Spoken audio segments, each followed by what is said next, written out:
namanya juga terbiasa sama-sama gitu, terus nggak sama-sama gitu. Walaupun berusaha lah orang di belakang rumah ini nyenengin hati saya ini itu, cuman saya nggak ada tuh maksudnya pengen nunjukin gitu loh.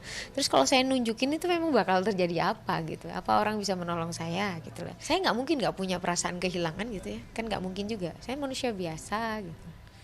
Hidup saya hampir 3 tahun dipenuhin dia terus gitu, penuhin dia terus, dengan ketawanya, mungkin dengan bikin keselnya gitu, campur aduk gitu loh, pasti ada kehilangan gitu. Karena saya nggak perlu keluar-keluar kan. Jujur, Yuni melukiskan dengan nyata bahwa sebenarnya rasa sayang dan cinta itu masih sangat besar. Hingga harapan untuk bisa kembali bersama pun akhirnya keluar dari mulut Yuni Syara. Memang tidak ada istilah break. Memang saya bilang putus, tapi membuka peluang untuk Raffi jika dia bisa membenahi diri gitu. Tapi bukan berarti saya nggak bebenah gitu. Saya juga banyak salah, banyak kurangnya. Saya juga bebenah terus kok, introspeksi gitu loh. Cuman masalahnya mungkin karena saya introspeksinya mungkin begini. Umur saya sudah tidak muda lagi gitu. Pasti saya lebih detail sebagai perempuan lagi. Lebih banyak perkintilan gitu. Kalau Raffi lebih easy going dan lain-lain, saya memaklumin saat dia sama saya, saat dia menyayangi saya tidak ragu akan sayangnya dan lain-lain. Tapi saat dia di arena publik gitu, dia harus lebih menghormati saya gitu aja.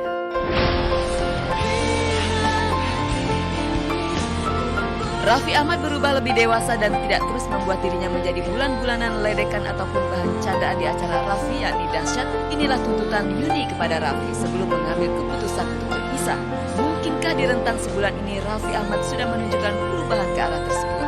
Disinggung mengenai hal ini, Yuni tersenyum kecil. Kakak kandung KD ini menilai Raffi belum serius, terutama justru saat berada di ruang publik. Yang saya lihat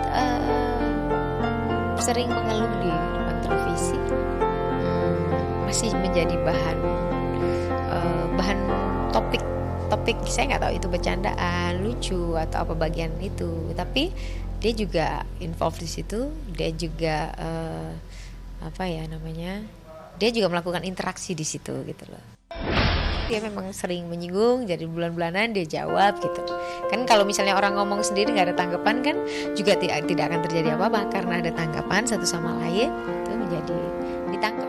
Entah sampai kapan harapan Yuni Syara terkabul. Raffi benar berubah dan Raffi benar-benar menuruti keinginannya. Namun tali yang pernah bertaut hampir 3 tahun itu tetaplah kuat. Saling ketergantungan pun tak lagi bisa dipungkiri baik oleh Raffi maupun Yuni sendiri. Akhirnya Yuni Syara pun belak-belakan mengaku kalau dalam sepekan terakhir ini Raffi mulai sering datang ke rumahnya lagi. Pernah. Dia kangen dengan suasana rumah kita. Dia selalu bilang kangen sama anak-anak. Kalau kemarin saya bisa ngobrol gitu. Saya selalu bilang sama Raffi, saya ini bukan orang yang susah diajak berkompromi. Saya bukan orang yang tidak bisa bersilaturahmi gitu. Saya senang kan saat kita ngobrol tidak ada pemaksaan, saya akan dengan senang hati. Yang harus diingat itu adalah saat kalau orang marah, jangan dipaksakan akan hal-hal yang dia mau. Pintu mulai terbuka dan tangan pun sudah terulur. Hanya butuh saling membasuh hati dan keikhlasan untuk memberi maaf atas khilaf yang telah dilakukan. Toh 3 tahun juga bukan waktu sebentar bagi keduanya untuk saling tahu pribadi masing-masing. Rencana serius menikah pun sempat mereka bicarakan.